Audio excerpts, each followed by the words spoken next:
Algo nace, alguien crece, hay otro que se mueve, es la vida misma. Vida que se expresa en palabras y silencios, en melodías y deseos. Hablamos tanto, decimos tan poco. Nos interrumpimos, nos precipitamos, nos aturdimos. Hay un tiempo donde lo importante cobra valor. Nuestro propósito, el tiempo. Los otros, la soledad. Conversar en tiempos líquidos. Empecemos. Modo Vida, capítulo 1.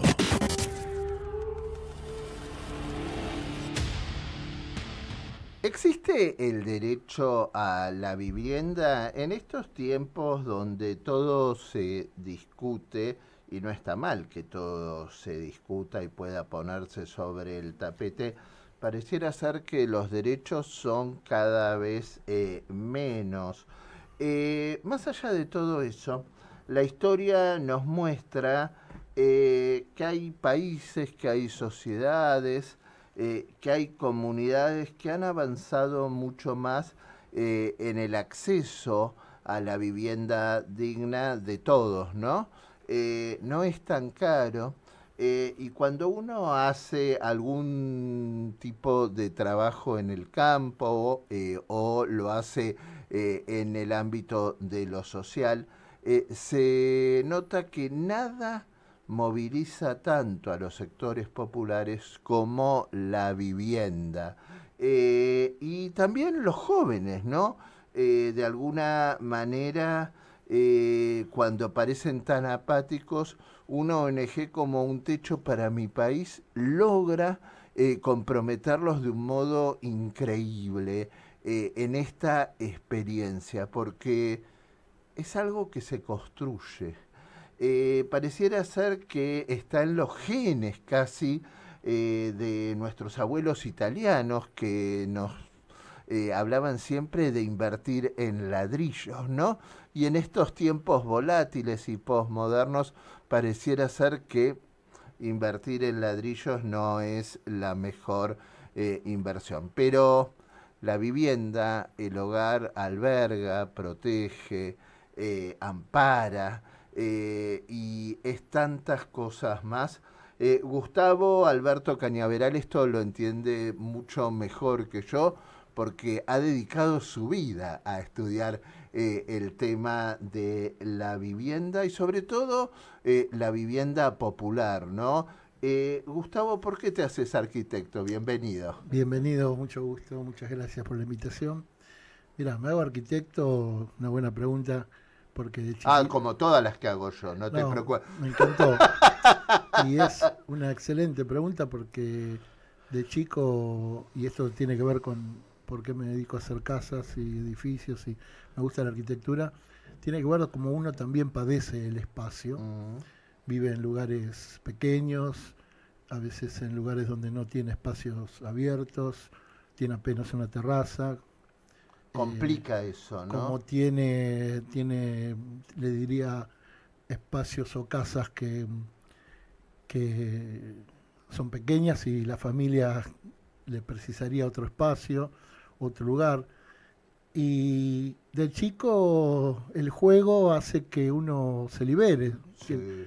que empiece a jugar la abstracción, el deseo de alguna manera de jugar y salir de esa realidad, ¿verdad? Entonces yo creo que un poco tenía que ver con esos juguetes que me trajeron desde... ¿Naciste dónde?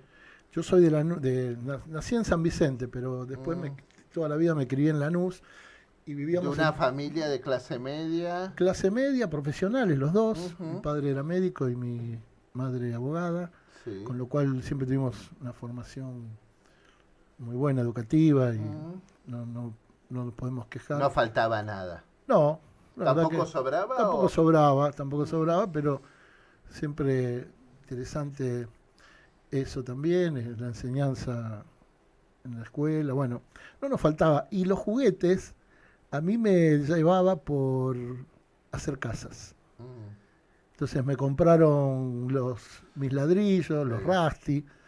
Mi madre me traía acá nomás, mira, acá a la vuelta, donde estamos nosotros, acá en Santa Fe y sí, Esmeralda, ahora recuerdo, mm, había un lugar que era en esa época, como no había internet y había que los chicos se podían reunir, había un gran un Zoom lleno sí, de juguetes sí. de Rusty o de mis ladrillos, y Mm. las madres nos traían a jugar ahí. Ahí se pasaban una Yo me cantidad de pasaba horas. acá a la vuelta, Como si justo. fuese un Era pelotero. un pelotero. El pelotero en la época venía Santa Fe y Esmeralda, te juro. Acá a la vuelta. Y recuerdo que era una vez por semana, ponerle que me traían, pero yo en mi casa tenía todo eso. Así que me dediqué de chico a construir muchas casas y muchos Bueno, se ve edificios. que lo llevas en la sangre. Sí, Gustavo llegó acá, nosotros le contamos a la audiencia que estamos en un piso 24 y quedó fascinado con la imagen de la ciudad, ¿no? Esta estamos. vista aérea, los techos de Buenos Aires y este cielo que está un poquitito más cerca, ¿no? Sí, lo que pasa es justamente, bueno, me apasiona la arquitectura en todo sentido y la ciudad es una producción de arquitectura Mm, diversa, sí, compleja. Hay sí. de todo, todos los sectores sociales y Mm. todas las calidades constructivas están expresadas en la ciudad. Y todas las Y estéticas, todas ¿no? las estéticas y toda la historia acá lo podemos ver de manera impresionante. Ya veo el Congreso, veo las torres, esta ciudad impresionantemente grande.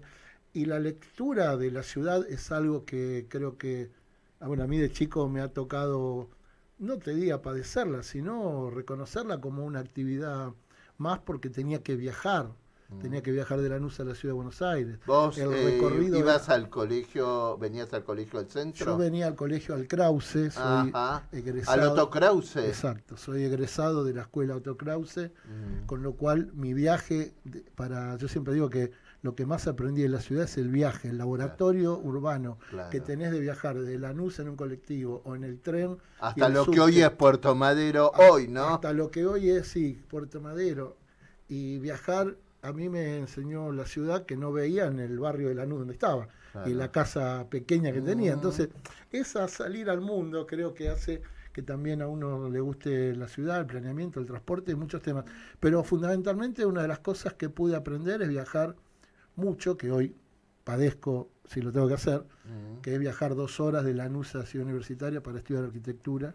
mm, 2 horas de ida y 2 horas de vuelta. Siempre comento eso porque eso también me ha formado en mi calidad de mm. arquitecto y Y urbanista, en la cual la en mirada de la ciudad. entender lo que le pasa a algunos otros, ¿no? Sí, sí, Que de sí, sí, sí. pronto quieren vivir, quieren acceder a una cantidad de cuestiones y en esta Argentina cada vez se complica más, ¿no? El acceder a la casa Bueno, propia. es que Los justamente, pibes de hoy difícilmente puedan soñar con esto.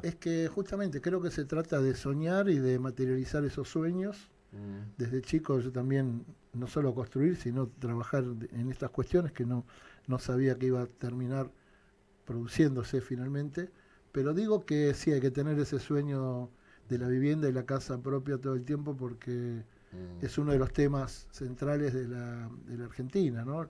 Y por supuesto, como El déficit es el impresionante, déficit ¿no? es impresionante, pero a su vez la En un cultura. país grande, ¿no? No es que esto es Japón y Hay que... cuestiones justamente de planificación estratégica, pero a su vez cultural, porque por ahí mucha gente no va a poder construir y tiene que alquilar de manera Mm, eterna, pero tiene que el Estado también acompañar en procesos de construcción de vivienda, no solo popular, sino de dar créditos para construir. mm. Nosotros los arquitectos podemos decir que trabajamos para todos los sectores. Claro, y Entonces, además, bueno, desde hacer un edificio hasta hacer viviendas populares, esa parte. moviliza muchísimo también el mercado laboral, ¿no? Bueno, es que la construcción es la dinámica interna de la economía argentina, entonces Mm, uno de los temas, ¿no? Por supuesto, pero la inversión en ciudad de construcciones y necesidades de vivienda es eterna, es permanente,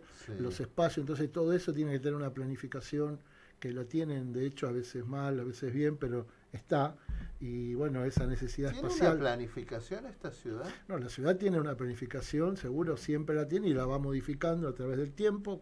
Cuando vos ves que hay edificios, este es moderno, esta torre, pero hay edificios que de pronto tenían patios de 2x2. Nos hemos en la ciudad hacerlo. Ahí son las épocas de los códigos que cambian en la ciudad y te permiten ¿Códigos construir. que se respetan o que muchas veces se violan y no se cumplen? No, las dos cosas pasan. Lo que pasa es que vos tenés la ciudad formal, la ciudad donde construimos los arquitectos, ingenieros y estamos habilitados por matrícula para presentar un plano y que lo aprueben. Yo llamo la ciudad formal, te contrata un cliente y lo haces. Y después está la ciudad informal. A ver, pero todos esos barrios que están absolutamente sobredemandados, porque no, aún con edificios buenos y muy buenos en cuanto a la construcción, y estamos hablando en caso de edificios también de lujos, cuando la infraestructura de la ciudad no da, ¿no? Barrios que están desbordados, que no da el sistema sanitario, Bueno, pero ¿no? ese es otro tema que tocas que es muy importante. Es decir, la arquitectura, la planificación y los códigos te permiten construir morfologías o alturas determinadas de edificios y de formas espaciales de acuerdo al código que te permite. Eso es así. Cualquier edificio de los que vemos acá ha tenido que tener en el 90% todo este trámite aprobable, construir, controlar el estado, un ajuste de obra final. Ahora, lo otro es la infraestructura de una ciudad que crece en el tiempo y que permanentemente tiene que tener mejoras como ser el agua, la cloaca, las redes eléctricas, el gas y otras corrientes débiles o los pluviales. Ahí sí la Ciudad de Buenos Aires ha tenido una planificación muy importante en su momento, hace más de 150 años, somos una de las ciudades que tuvo el agua primero, el tratamiento de agua del siglo XIX, de que tuvimos cloacas importantes también, grandes cloacas de preparación, estoy hablando de 150 años atrás, con lo cual esas cloacas se fueron haciendo hasta mitad del siglo XX, hasta terminar en Berazategui por gravedad como llega y se tira al río, se tiraba al río de manera directa, ahora hay una planta de tratamiento, y se planificó la ciudad con cañerías pluviocloacales por un lado en el área central, el casco viejo, y 2 cañerías cloacales. Hay 3 cloacas máximas que pasan y llevan todo ese desarrollo que viene desde San Fernando hasta Berazategui. Con lo cual hubo una planificación de infraestructura que después se fue construyendo la densidad habitacional pudo engancharse en esas cloacas y después ya reventó de tanta... Está desbordada. Estamos hablando de un proceso de 50, 60 años. Entonces la ciudad siempre precisa esa cuestión. El problema que tenemos también es que culturalmente... al no tener todas estas cloacas y este desarrollo de infraestructura, por una cuestión cultural de nuestra ciudad y de nuestra planificación, no hemos protegido nuestros arroyos. Claro. Entonces, vamos a hablar... ahí es donde los arroyos fueron enganchados como cloacas de muchos de estos edificios, no sé si acá, pero donde no hay cloacas se enganchan, entonces se llama espichar, esos arroyos tiran agua al río La Plata y contaminan esa parte. Bueno, y sabemos, ¿no?, los problemas de salud que se originan en los barrios populares, gente viviendo acá a 5 o 10 minutos del Obelisco y Así que realmente padecen serios problemas de salud. ¿Cómo encontrar soluciones? No es tan caro, a veces es cuestión de poner cabeza y corazón. ¿Cómo lo lograron otras ciudades? Porque has viajado mucho y lo seguís haciendo porque sos un apasionado de la arquitectura popular. Estamos con Gustavo Cañaveral, esto es Modo Vida. Otro Gustavo está en la operación técnica, Gustavo García, en la producción periodística Clara Giardini. Hoy nos acompaña en la asistencia Matías Palau y es tiempo de hacer la primera tanda.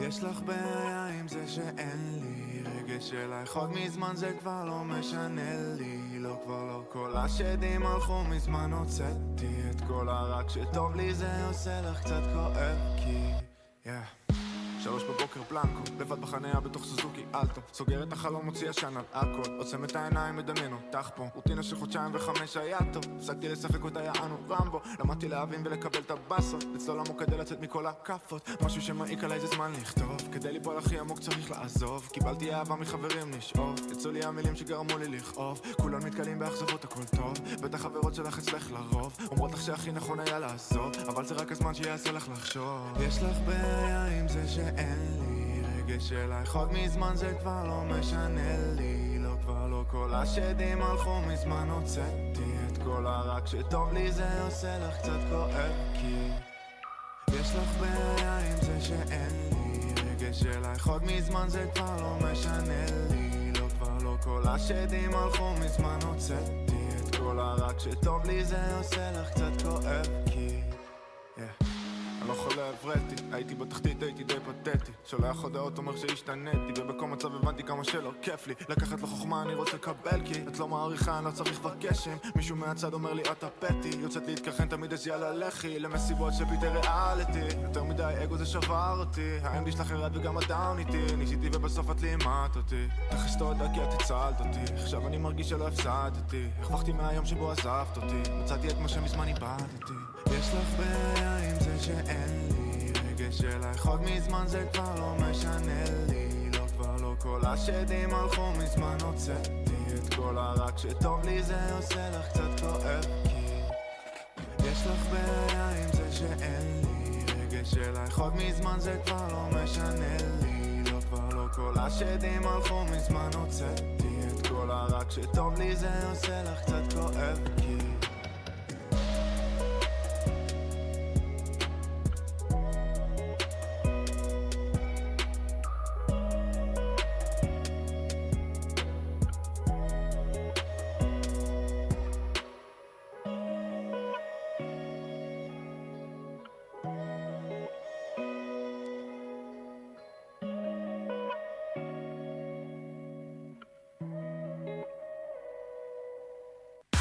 Modo Vida, sábados y domingos a las 21, con la conducción de Juan Pablo Tramesani, en Radio High 96.3, la radio judía de Latinoamérica.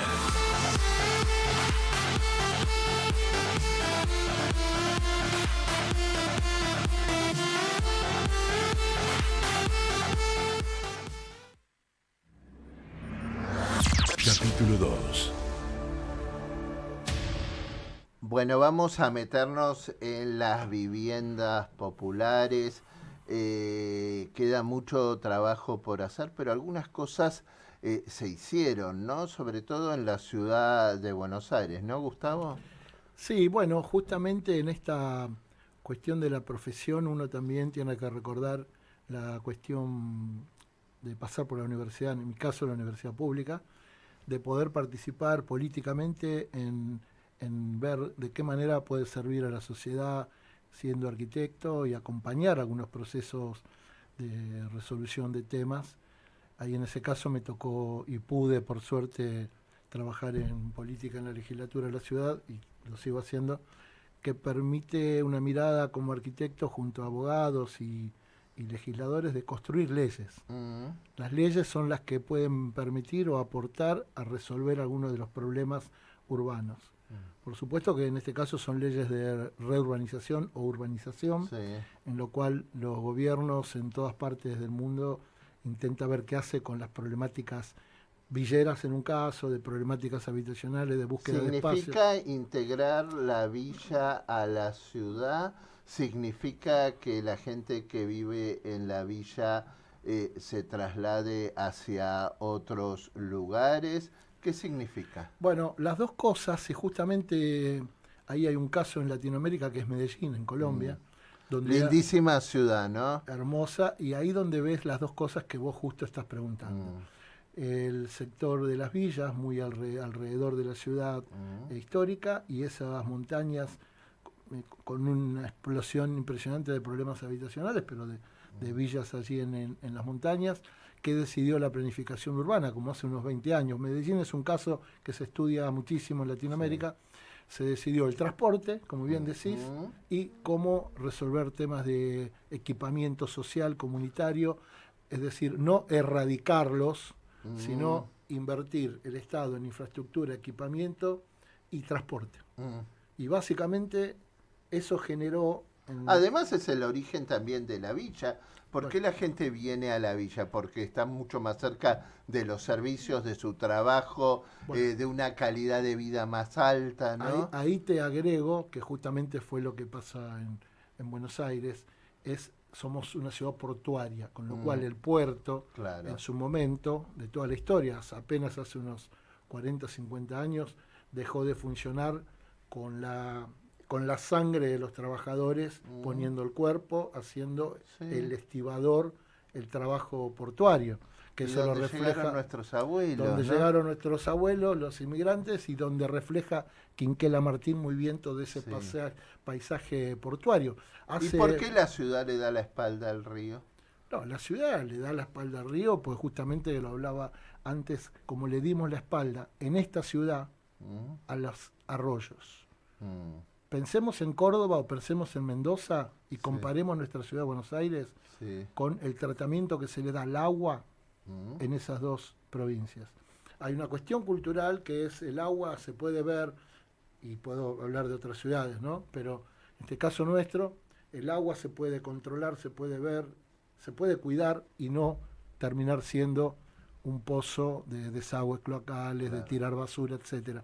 Un elemento contaminante. Un elemento contaminante como es el riachuelo, que terminó siendo a través de muchísimos años el sur de la ciudad, el norte para otros, pero el lugar del desecho, de la basura, esa construcción de la enfermedad, esa construcción cultural hizo que el riachuelo no nos importe, que lo crucemos por arriba y no lo podamos que no nos importe, pero viven infinidad de personas ahí en las cercanías del riachuelo, ¿no? Entonces, hay cuestiones también culturales que con el paisaje hemos hecho en esta ciudad que otras ciudades no lo han hecho. Muchísimas ciudades del mundo han mantenido sus arroyos, sus ríos internos, y las ciudades se fue conformando alrededor de esto. Claro. No tengo que decir mucho. Se respetó la geografía. Se respetó la geografía. Nosotros tuvimos una mirada, la ciudad cultural, de decir, tapemos los arroyos. Y a su vez esos arroyos... Ganemos tierra por donde sea, como si no hubiese tierra en este...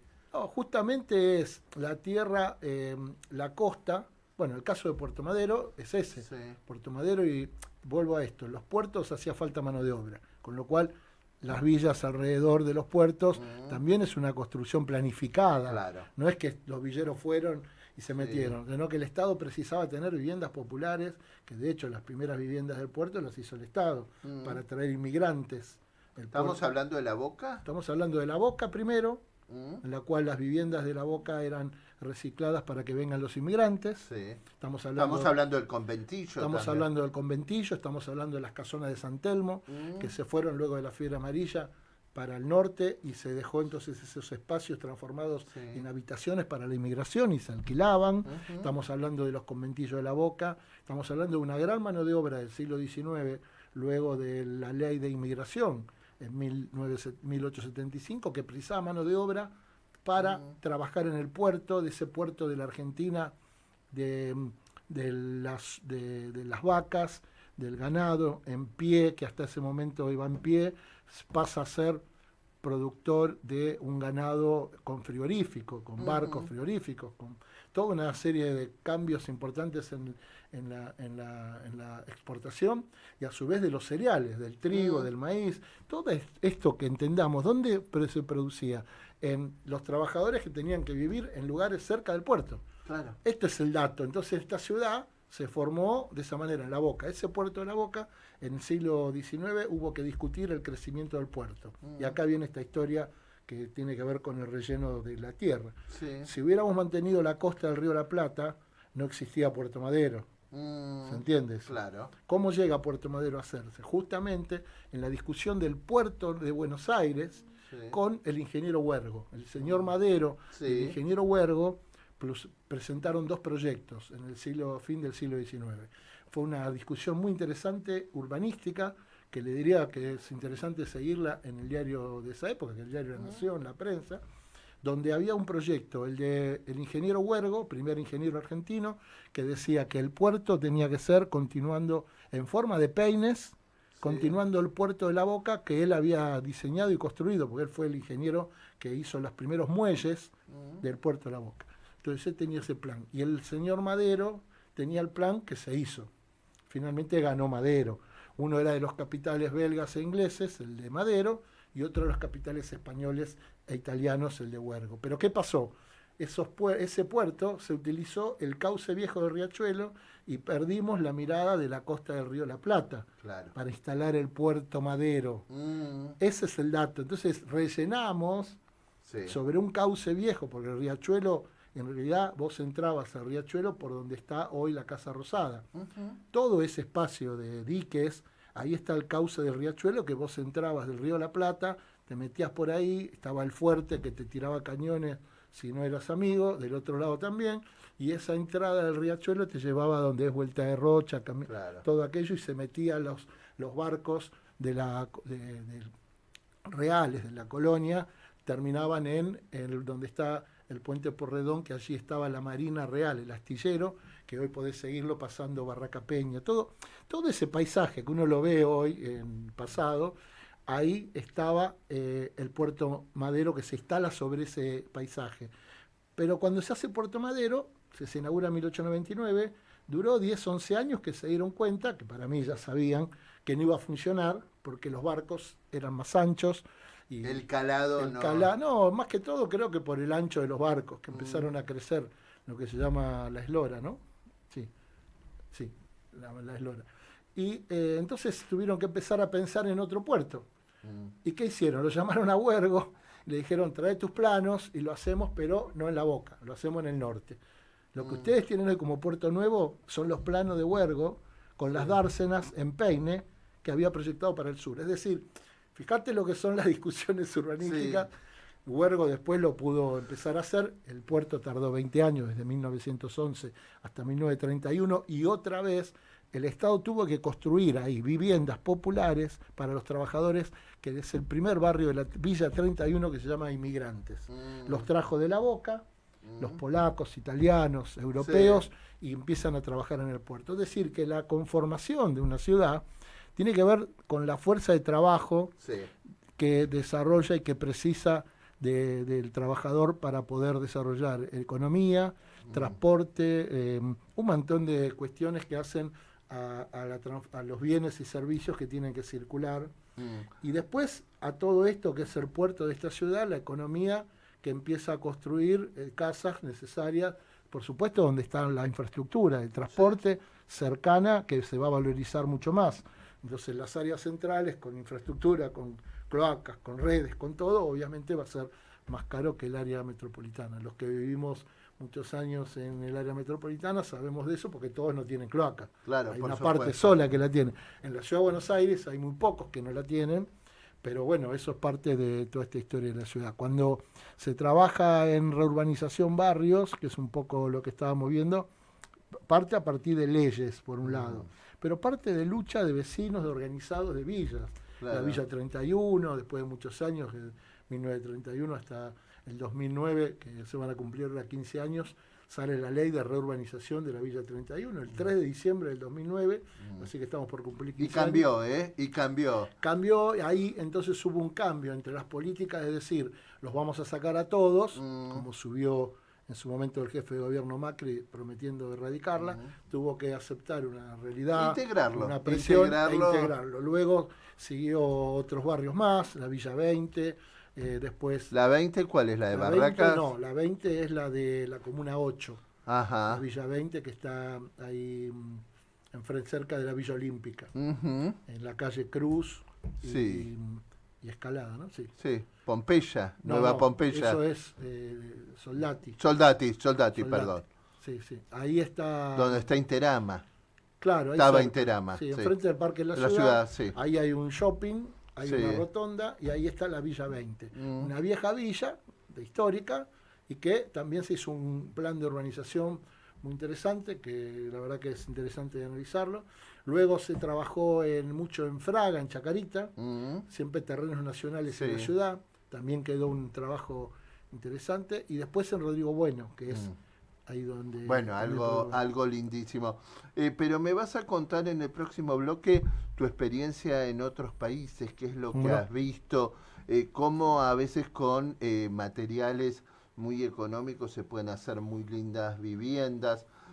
¿Por qué han desaparecido casi en la Argentina esas propuestas de los barrios del FONAV y todas esas cuestiones que en algún momento aparecía como un sueño, como la posibilidad de acceder a la vivienda propia? Vamos a ver cuestiones o casos concretos, cómo resuelve el hábitat urbano la problemática de quienes desean o tienen que vivir en estas mega urbes. Estamos con Gustavo Cañaveral, estamos en Modo Vida y estamos hablando de vivienda.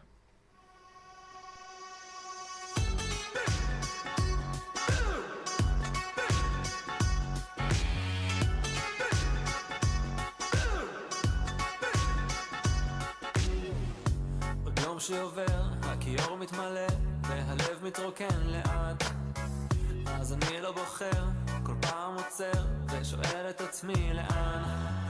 יש את אלה שיודעים, כאלה אנשים שהראש עובד בשבילם, אבל הראש שלי בוס עם ערימת שאלות שהוא מנחית לי על השולחן. לא ידעתי מי הייתי ולא ידעתי מה רציתי, לא ידעתי מי הייתי, אז שאלתי אותך. לא ידעתי מי הייתי ולא ידעתי מה רציתי, לא ידעתי, רק רציתי שתיתן לי תשובה, אז תן לי תשובה. רק תן לי תשובה, תן לי תשובה. רק תן לי תשובה, תן לי תשובה.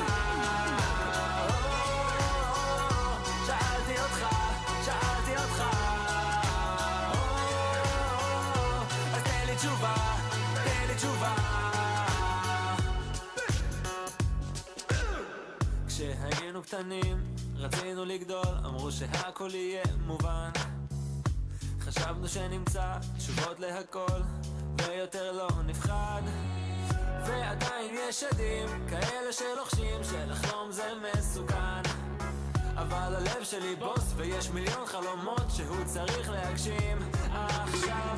לא ידעתי מי הייתי ולא ידעתי מה רציתי, לא ידעתי, רק רציתי שתיתן לי תשובה, אז תן לי תשובה. רק תן לי תשובה, תן לי תשובה. רק תן לי תשובה, תן לי תשובה.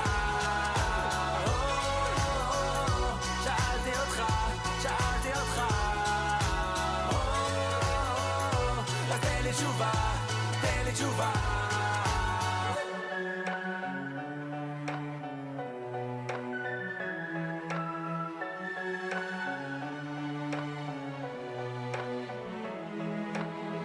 לא ידעתי מי הייתי ולא ידעתי מה רציתי,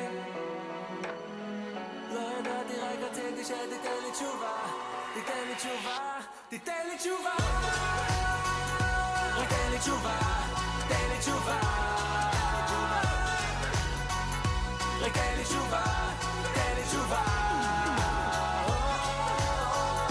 שאלתי אותך, שאלתי אותך. אז תן לי תשובה, תן לי תשובה.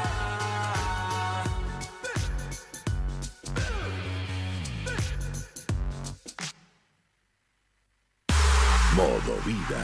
Sábados y domingos a las 21, con la conducción de Juan Pablo Tramesani, en Radio High 96.3, la radio judía de Latinoamérica.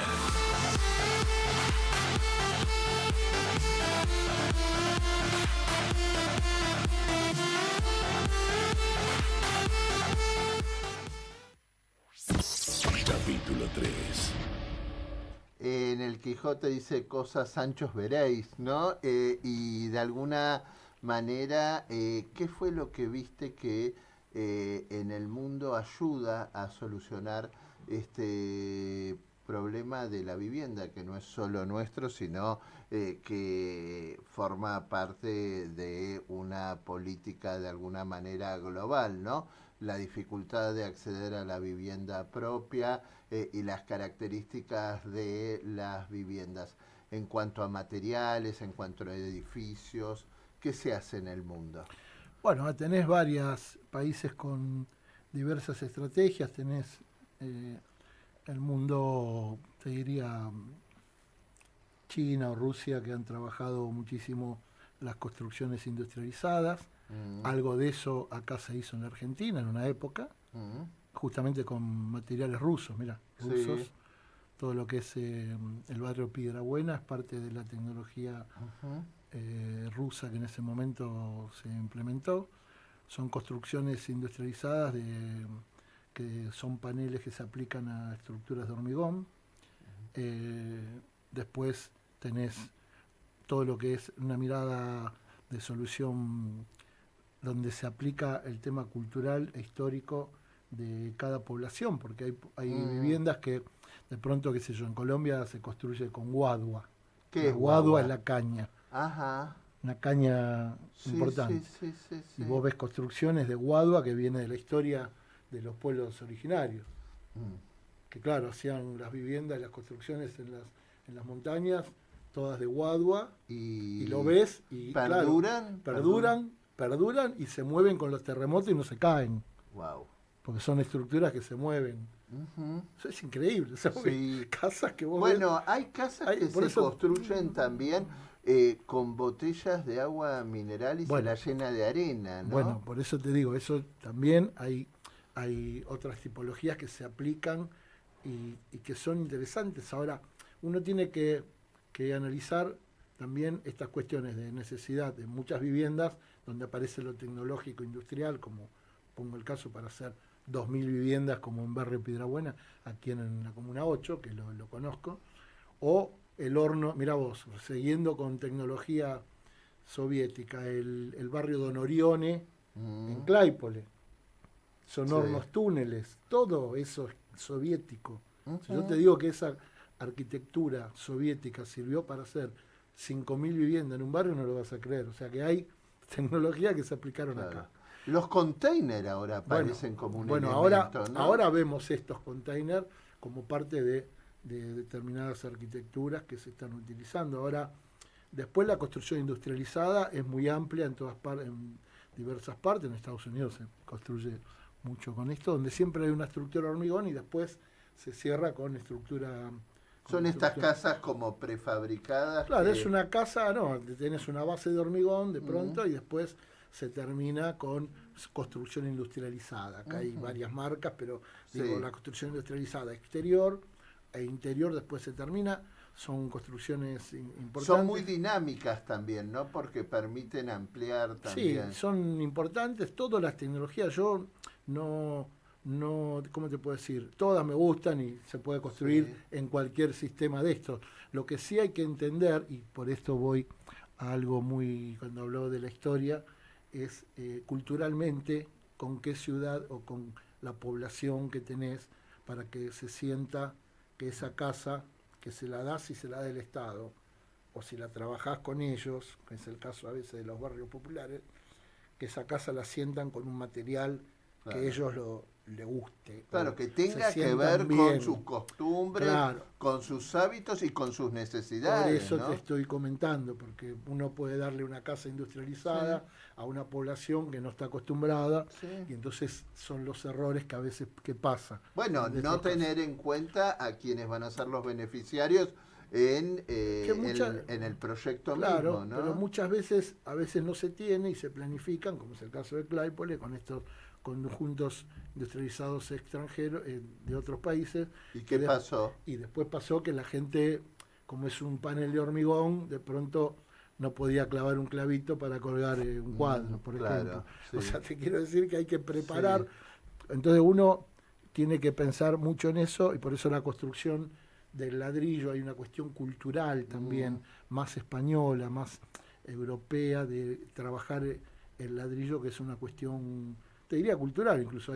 Hay pueblos que pueden trabajar con el sistema industrializado sin problema, en cambio acá, que hubo muchos, que hay descendientes españoles, italianos, el ladrillo se ha instalado muchísimo y de hecho, bueno, es el material. El barro también, ¿no? Bueno, el barro ha sido construcción histórica, Sí. la argamasa mezclada con la caña, con esta aguadua es la que yo te digo que arma paredes, y por supuesto en la historia de Buenos Aires tenemos eso, que son el barro, y todavía hay casas con... Bueno, en Catamarca vos vas y hay pueblos como Londres, ¿no? Eso es hermoso, y por supuesto se ha construido mucho casas de barro en esa zona, porque también la gente utiliza el material que tiene en la zona, la piedra bola para construir casas en otras regiones.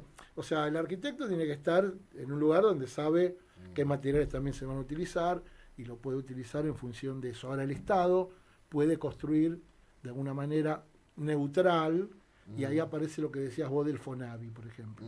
La historia del Fonavi en la Argentina, hay muchísimo de toda esa historia de planificación que ha permitido planificar barrios enteros, como hoy otros barrios que se hicieron acá en la ciudad, pero el caso del Fonavi o de construcciones, por ejemplo, Lugano 1 y 2. Sí. Ahí tenés un gran ejemplo de hábitat, ¿no? O otros conjuntos que se hicieron. ¿Y qué pasó en el medio con Lugano 1 y 2 para que se convirtieran hoy en este sitio realmente difícil de poder habitar? Bueno, yo paso por ahí, veo que ha sido una obra de hace 60 años, pero resiste, y hay mucha gente que vive allí, hay edificios lo van mejorando. Son procesos de construcción de vivienda masiva que hubo en la Argentina, hubo en la ciudad, y que hay muy pocos ahora. Sí. Este es el tema. La ciudad de Buenos Aires tuvo planes, muchas viviendas por el lado de Soldati, la Comuna 8, cuando vas por la Richieri te das cuenta. O sea, hubo una planificación, Catalinas en La Boca, planificación de viviendas populares, el barrio Simón Bolívar también en la zona sur. Y en el medio de todo eso, la arquitectura privada que construye sobre terrenos, edificios entre medianeras o torres. Ahí hay también toda una definición. En el caso de los arquitectos, trabajamos para los dos sectores, digamos. Tenemos que trabajar en ese caso, entender que el hábitat es heterogéneo y que hay, de alguna manera, hay tipologías determinadas que hay que saberlas responder. Hay una tipología de propiedad horizontal que tenés que saber cómo funciona para poder responder y hacer la necesidad de determinado cliente, pero a su vez de lo que precisa una familia en una propiedad horizontal, que es lo que diseñamos los arquitectos. O sea, claro, tenés que tener qué consideraciones, o desarrollos, otro tipo de desarrollos de hábitat mucho más de resolución de problemas estructurales como son las villas, ¿no? Pero hay Fonavis que son muy lindos, qué sé yo vivo en un Fonavi y me encanta, se construyó, lo hizo el Estado. Sí.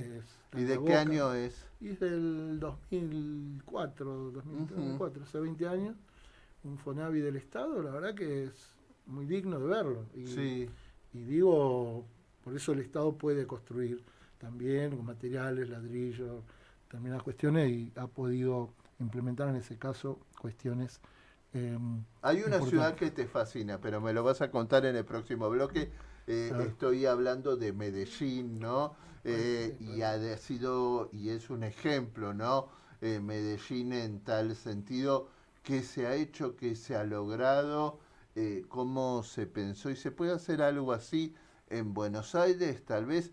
De esto y de tanto más estamos hablando con Gustavo Cañaveral, arquitecto especialista en tema de vivienda social. Gustavo García en la operación técnica. Esto es Modo Vida.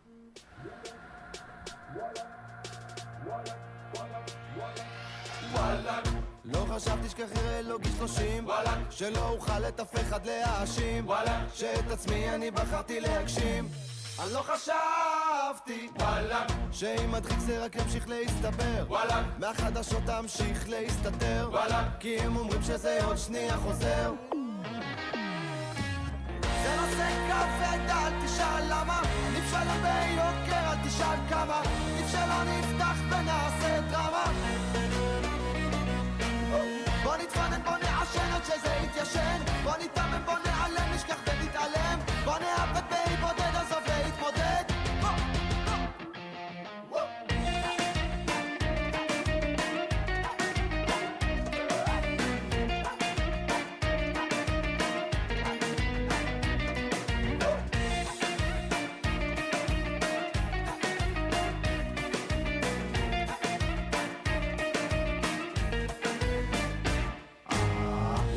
קוראים לזה? בוס. אם השיט זה בהווה, טראום. מה אני מרגיש? וואלק, מה אני שווה? אם קורא את העיתון, אז אני לא יכול לישון. אין לי כסף לטיפול אדון. שר הניצחון, וואלק. יצאנו לטיול בדיוק כמו קייטנה, וואלק. יצאנו כל החבר'ה עם האמונה, וואלק. יצאנו עם ידינו על העליונה, וואלק. יצאנו לבקר אותו כל שנה. זה נושא כבד, אל תשאל למה. עדיף שלם ביוקר, אל תשאל כמה. עדיף שלא נפתח ונעשה דרמה.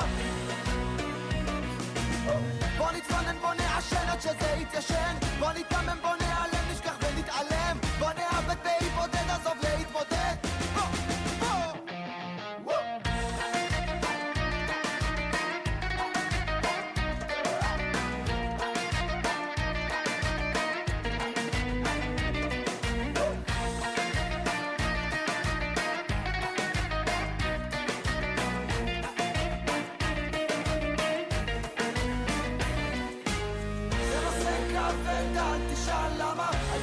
ביוקר, אל תשאל כמה. עדיף שלא נפתח ונעשה דרמה. בוא נתפנן, בוא נעשן עד שזה יתיישן. בוא נתאמן, בוא נעלם, נשכח ונתעלם. בוא נאבד בהיבודד, עזוב להתמודד.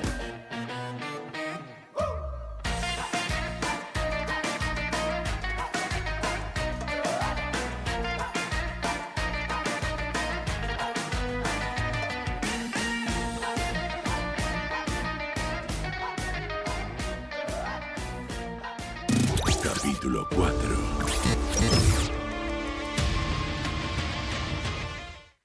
¿Qué hizo Gustavo Cañaveral Medellín para de pronto cambiar su fisonomía, para de pronto permitir que muchos más accediesen a la vivienda, para mejorar la calidad de vida de la gente? Bueno, Medellín sufrió, como sabemos, o casi todos, en la década del 90, un gran periodo de violencia dedicado por el tema del narcotráfico. Eso recordemos de dónde partimos. Sí. Esa década del 90 fue terrible la violencia que hubo y todo eso se materializó en las montañas alrededor de Medellín y por supuesto las familias que estaban viviendo allí, con lo cual el Estado, los estados municipales de allí, de la ciudad, decidieron ver, una vez que hubo pacificación, cómo trabajaban el territorio y cómo planificaban con la sociedad una cuestión de integración. Y esa estrategia, que empieza en el fin del 90 en Medellín, convirtió a Medellín en un ejemplo latinoamericano de integración comunitaria entre la ciudad formal, como dije antes, y la ciudad informal. Claro. Hubo una cuestión de mucha inversión pública en el transporte, en primer lugar. Se contrataron tecnologías francesas, en ese caso, ingeniería francesa y colombiana, para hacer unas obras que son impresionantes, que son unas columnas altísimas, metidas en el medio de la montaña, por supuesto súper calculada para tener una altura de unos 40, 50 metros para soportar cables donde allí van los teleféricos. Claro. Y toda esa línea de transporte, de vincular la ciudad informal con la ciudad formal en una red de transporte impresionante, que hizo de alguna manera de que todo ese sector social que no tenía un transporte para venir al centro, para trabajar, se generó allí un proceso, diría, virtuoso de desarrollo económico.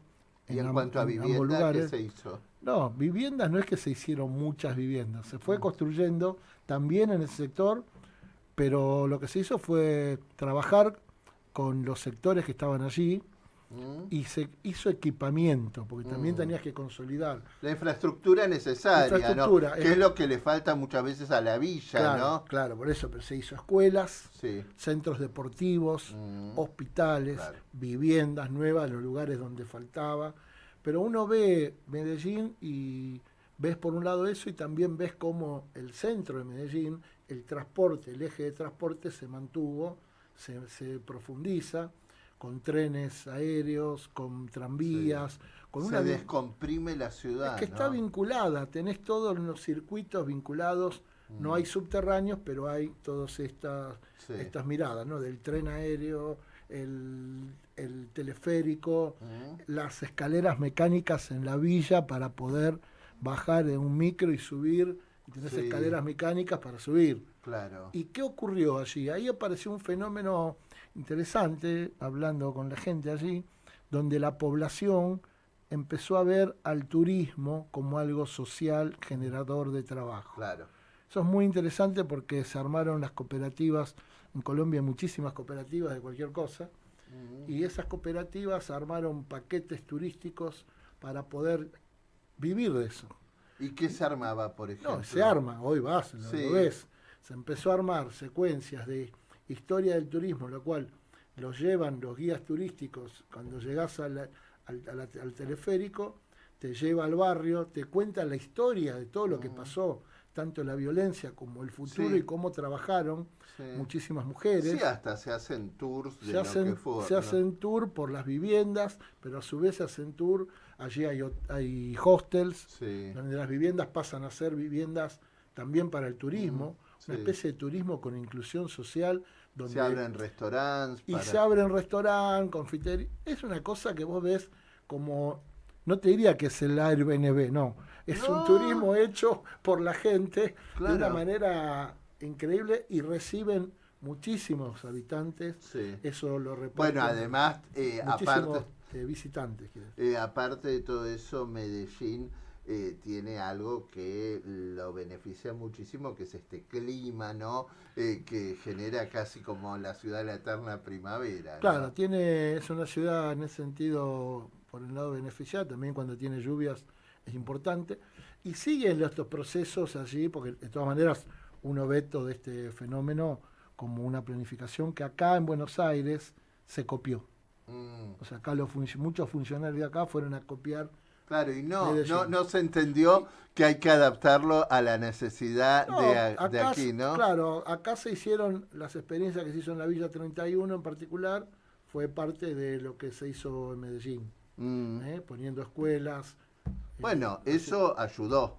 Sí, ayudó. Digo que lo que se hizo acá con la 31 se copió modelos de allí que mandaban los funcionarios a estudiar para traerlo. Quedan, por supuesto, un montón de temas de infraestructura, de calidad de hábitat y de viviendas también, pero bueno, son experiencias en Latinoamérica. Estas cuestiones se vieron después en el siglo XXI, más que todo, tanto en Brasil como en Colombia, como en Ecuador también, interesante, Quito, la integración.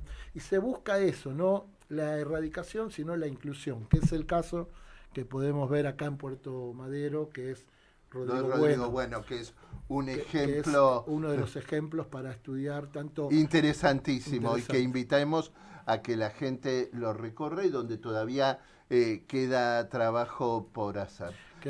Último respiro musical.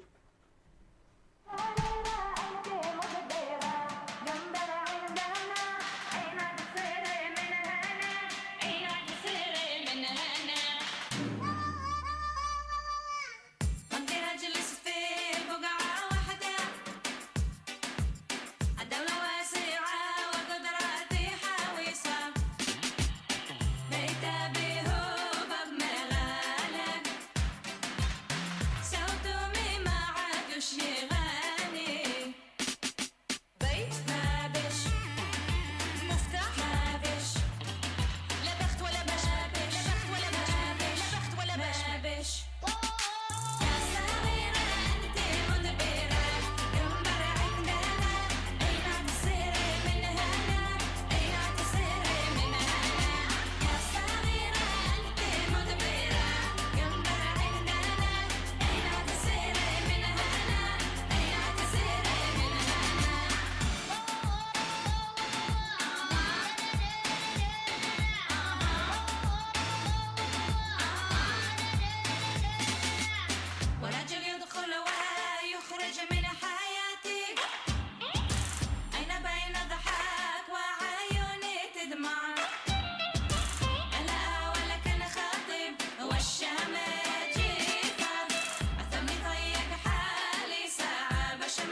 Antes del fin, el epílogo.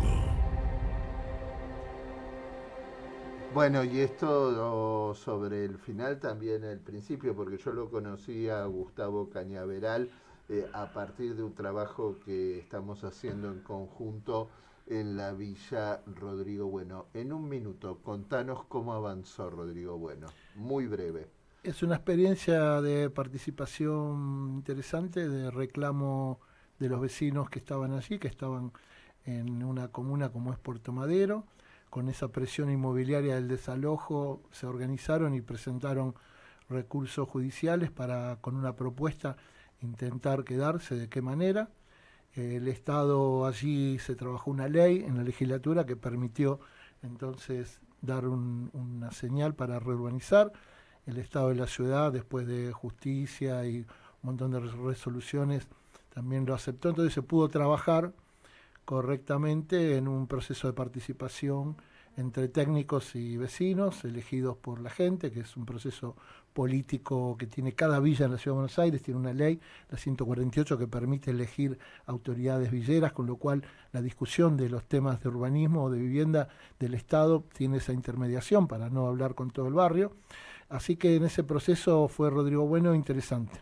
Bien, da para muchísimo más y recomendamos ver la película de Gustavo Lasker, Ladrillos Capitales.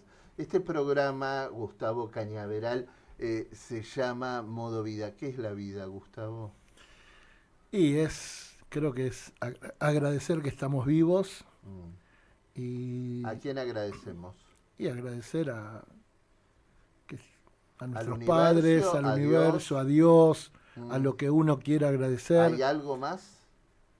Yo creo que está eso, ¿no? Los que somos o creemos también en que hay algo, creemos en un Dios. Yo también lo tengo siempre presente. ¿Y para qué estamos acá? Y bueno, yo creo que estamos para dar, para transformar lo que podamos, el tiempo que estamos, con nuestro conocimiento, en ese agradecimiento, ¿no? Y de vuelta, esa tensión entre lo que uno recibe, ¿qué hace? O no haces nada con lo que estudiaste, o en este caso podés trabajar como trabajadores, como empleados, como sea, en aportar a la sociedad o al barrio que estás. Me parece que tiene que ver lo que haces? Sí. Lo disfrutas mucho. Sí, claro. Te apasiona. Y es que la pasión es parte de poder Ese es el desarrollar. Es un trabajo, lo que vos haces, pero una cosa es que lo hagas con gusto y, por supuesto, cuando ves resultados, porque en el caso, como yo digo, tengo hijos, pero las obras de arquitectura, las casas, los edificios, los barrios son los hijos que uno pasa recorriéndolos y a ver si se mejoran. Yo, de hecho, las obras o los lugares, las leyes que trabajé, sigo viéndolas, siguiéndolas. Además debe dar mucho placer ver a esa misma gente viviendo mucho mejor, ¿no? Te da placer ver las soluciones que se pudo hacer desde el Estado con la política, y esto es algo importante de la política, y el cómo los profesionales podemos aportar en política.